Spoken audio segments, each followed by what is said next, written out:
অনেক ভেবেচিন্তে একটা উপায় মাথায় আসলো। তারপর মনে মনে হাসতে লাগলাম। সাথী, তুমি যা করতে চাইছো আমি তোমাকে তার 4 গুণ ফিরিয়ে দেব। এইসব ভাবতে ভাবতেই ঘুমিয়ে গেলাম, কারণ কাল সকাল থেকে অনেক কাজ আছে। সকালে আম্মুর ডাকে ঘুম ভাঙলো। তাকে দেখি সকাল 6টা বাজে। কি হলো, এত সকালে ডাকলে কেন? তোর ফোন বাজতেছে।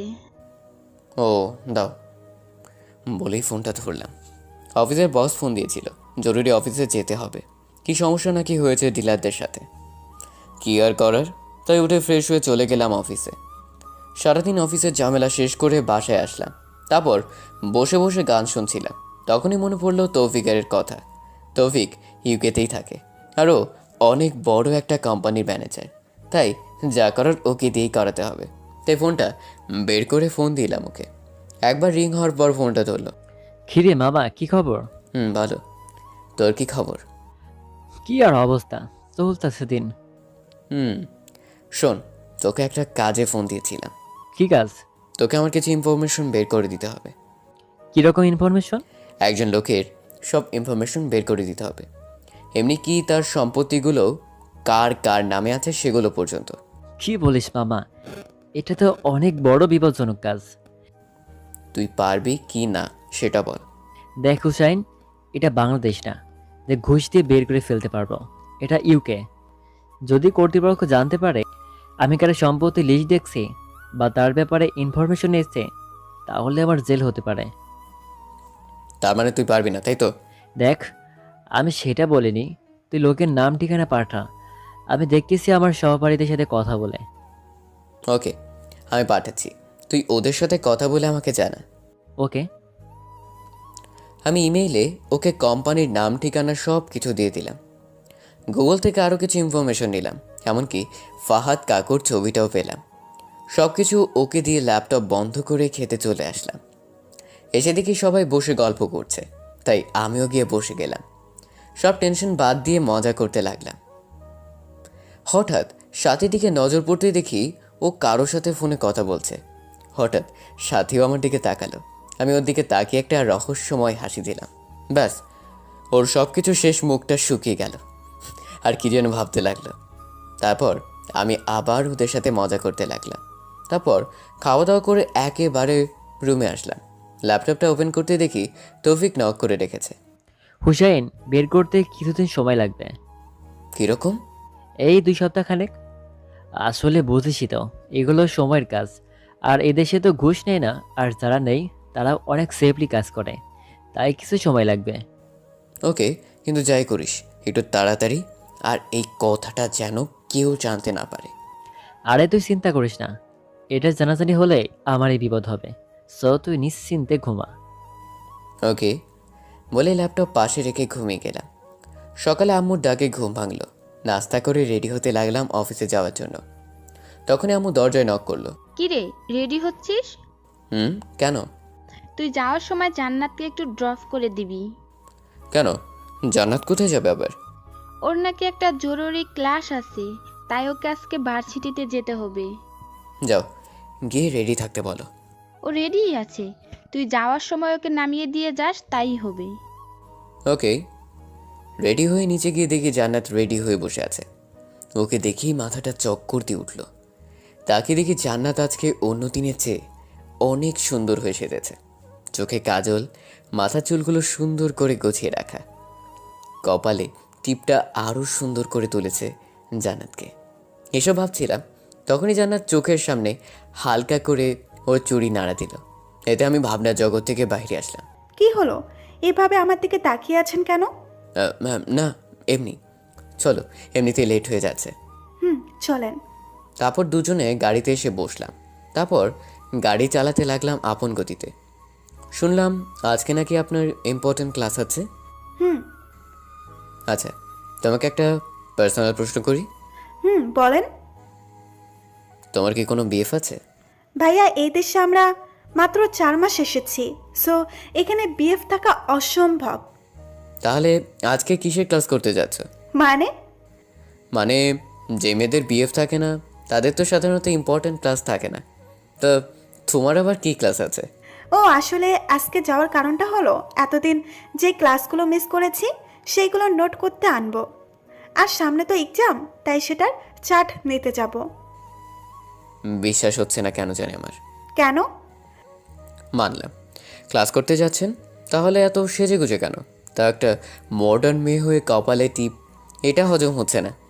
আসলে একটা মেয়েকে দেখে ভালো লাগলো, তাই আজকে আপুর টিপটা পেয়ে শখ করে একটা লাগিয়ে নিলাম। ও, তা এটা তো বাসাতেও লাগাতে পারতেন।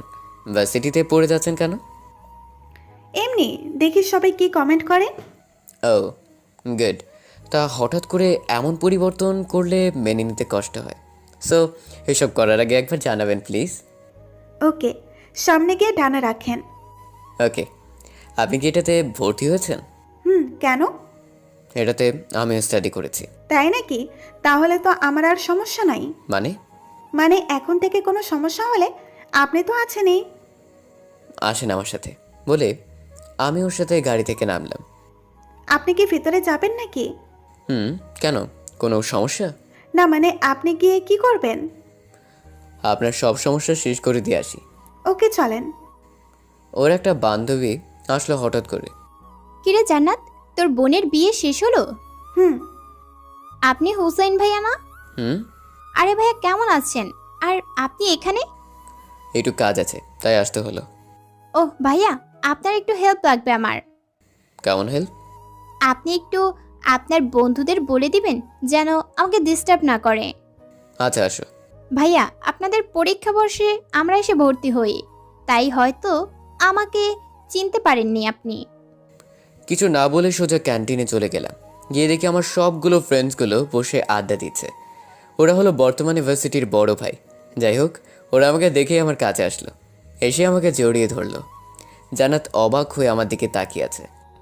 আরে মামা, তুই এতদিন পর হঠাৎ ভার্সিটিতে? তোদের মনে পড়লো তাই চলে আসলাম। আচ্ছা, আই বস। মামা, আজকে একটু কাজ আছে তাই তাড়াতাড়ি যেতে হবে। চলে যাবি মানে? আর জান্নাতকে সাথে নিয়ে এসেছিস, কাহিনী কি? আসলে জান্নাত হলো আমার কাজিন। সো সবার সাথে আর যাই করিস ওকে যেন কেউ ডিস্টার্ব না করে। নাফিস আমার মুখের দিকে হা করে তাকিয়ে আছে, মনে হচ্ছে অনেক বড় শখ খেয়েছে। কি হলো, এভাবে তাকিয়ে আছিস কেন? না এমনি।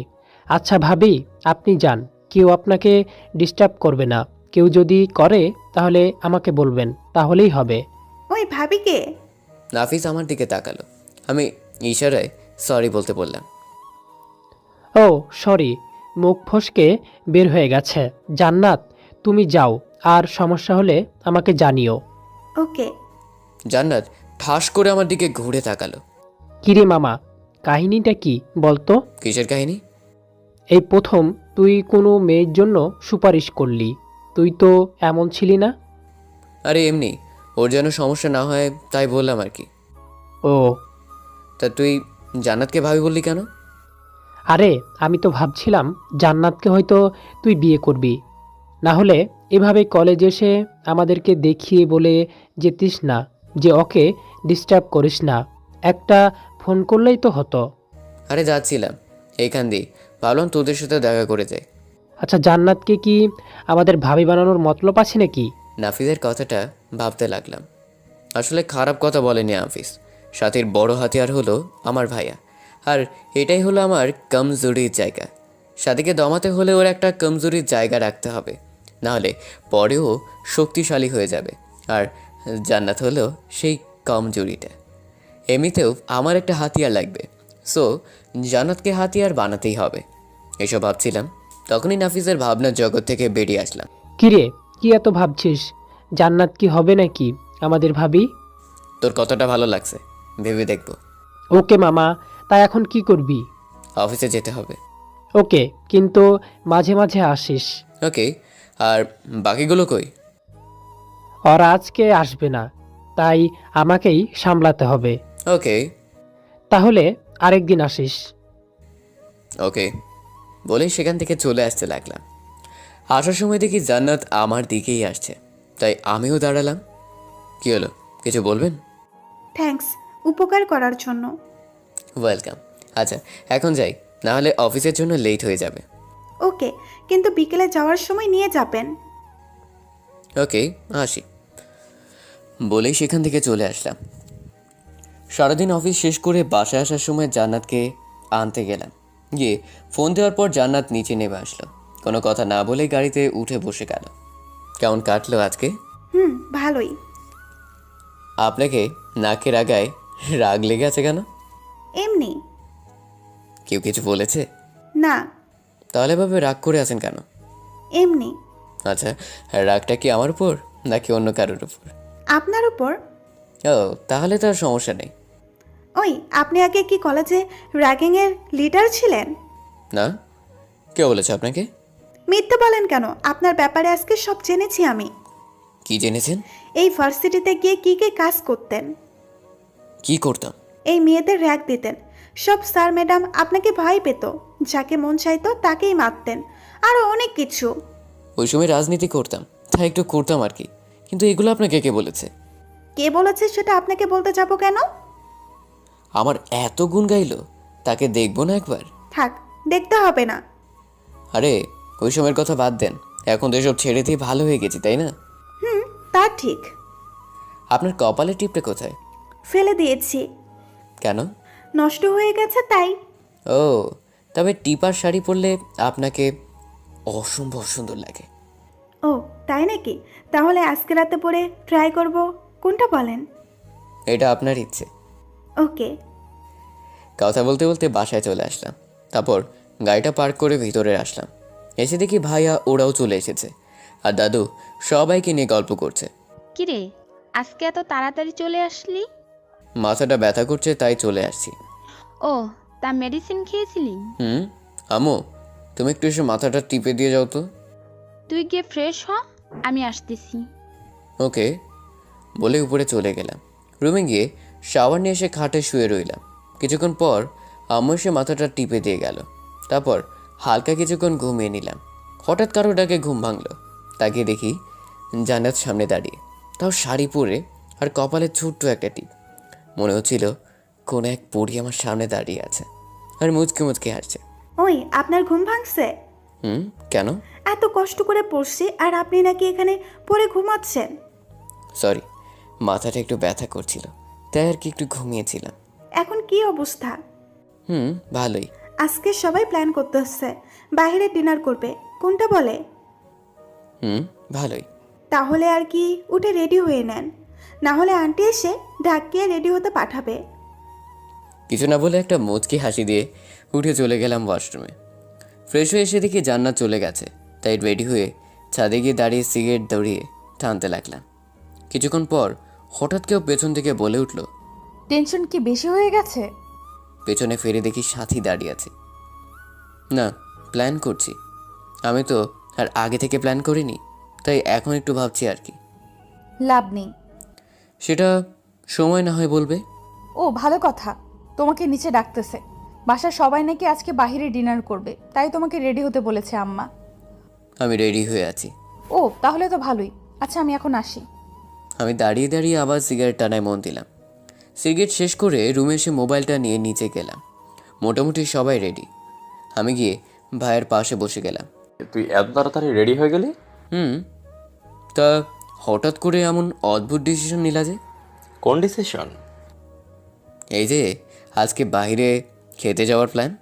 আরে আজ দাদুর সাথে বাজি লেগেছিলাম আর বাজিতে হেরে গিয়েছি, তাই শর্ত অনুযায়ী সবাই মিলে আজ বাইরে খেতে যাব। কিসের বাজি? আমি বলেছি তোর ভাবির হাতের রান্নার স্বাদ ভালো না, আর দাদু বলেছে। থাক, আর বলতে হবে না, আমি বুঝে গেছি। আচ্ছা, তোমাদের কি আর কাজ নেই এসব বাজি লাগা ছাড়া? আছে, কিন্তু সেগুলো শেষ। মনে মনে ভাবতে লাগলাম, আরও মাথায় উঠাও বড় বউকে। তারপর যখন আছাড়টা দিবে না, তখন বুঝবে কত ধানে কত চাল। আর দাদুর উপর রাগটা উঠতেছে। কি দরকার এত আদর করার? বুড়ির জামাইয়ের কারণে আজকে এই সমস্যাটায় পড়তে হয়েছে। কিরে হোসাইন, কি এত ভাবতেছিস? বাস আসলে সেটা কিভাবে নিব? কি? না, কিছু না। আব্বুর সাথে কথা বলছিলাম, তখনই। কি রে, কি করবি না? ও ভাইয়া, তুমি? তা কি করবি না বলতেছিলি? ভাবি জিজ্ঞেস করছিল বিয়ে করব কি না। আমি বললাম সময় হলে করবো না হয়। ও